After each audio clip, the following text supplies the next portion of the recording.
మళ్ళీ మీ ప్రతిభని సవాల్ చేసే పాట?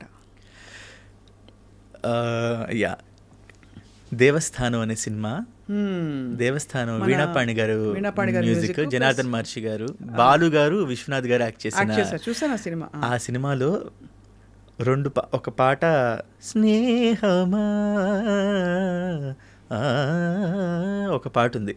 నేను ట్రాక్స్ పాడాను ఆ సినిమాకి, అన్ని పాటలు. బాలు గారు ఆ పాట పాడాలి కానీ స్టూడియోకి వచ్చి నేనే కదా యాక్ట్ చేసింది, మన కృష్ణే కదా పాడింది, ఇది ఇట్లాగే ఉంచేద్దామని ఉంచేశారు. సో అది బ్యాక్గ్రౌండ్లో వస్తూ ఉంటుంది అనమాట. ఇది చెప్పారు ఒకసారి, అంటే మీ వాయిస్ అంత నప్పేసింది ఆయనకి. అవును.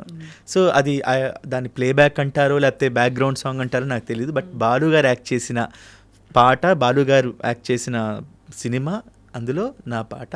ఇంకొకటి క్లైమాక్స్లో విశ్వనాథ్ గారు, బాలు గారు ఒక ఎమోషనల్ సినిమా, బాలు గారు వెళ్ళిపోయే ఒక సీన్ ఉంటుంది, తెలియలేదురా అనే పాట. అది కూడా నేను ట్రాక్ పాడడం జరిగింది. అది కూడా అట్లాగే ఉంచేశారన్నమాట.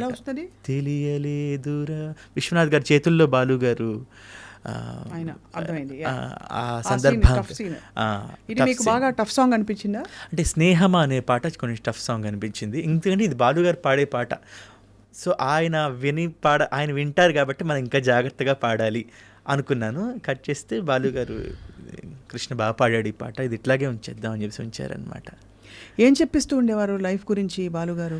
ఎందుకంటే ఆయన అంత ఎన్సైక్లోపీడియా. చెప్పక్కర్లేదండి, మనం చూస్తే చాలు.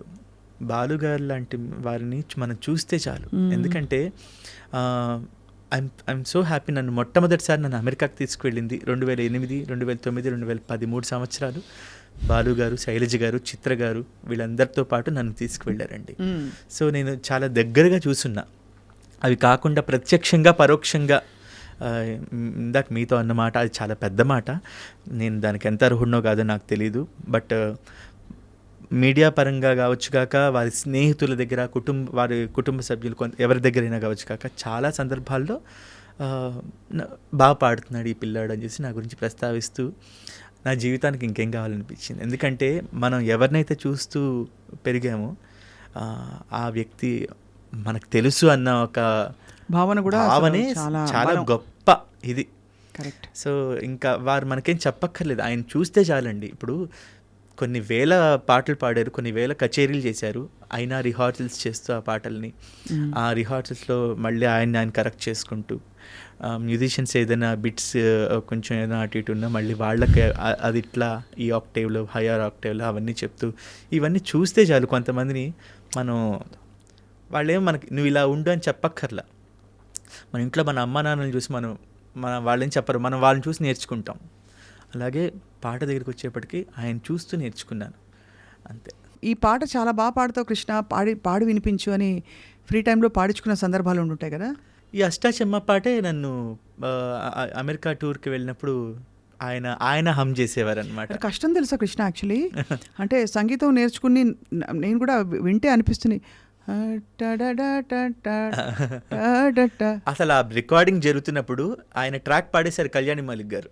ఆ కృష్ణ ఒకసారి వినేసా అని చెప్పి, ఇంత బాగా పాడేశారు, ఇప్పుడు నేను దీన్ని ఎలా పాడాలి అంటే, మన గొంతులో పాడించాలి అని ఆయన అనుకున్నప్పుడు మనం ఇంకొంచెం బాగా పాడాలి కదా.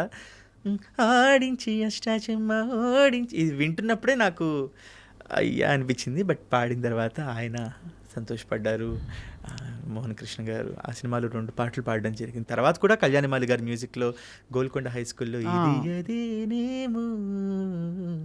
ఈ పాట పాడింది. అంతకుముందు ఆ తర్వాత అనే ఫిలింలో కళ్యాణి మాలిక్ గారు నా చేత చాలా మంచి పాటలు పాడించారు. ఆయన పాటలన్నీ చేసినవి కొన్ని అన్నా చాలా, అంటే ఇప్పుడు చెప్తే నాకు కొత్త పాట నేను అనిపించదు, నేను విని నేను బాగా నలిగిన పాట అని అనిపిస్తుంది. ఎందుకంటే అంత ప్రాచుర్యంలోకి వచ్చేసింది పాట. సో అది కాబట్టి చిత్రమ్మ గారితో చాలా మీరు కాంబినేషన్ ఎవరో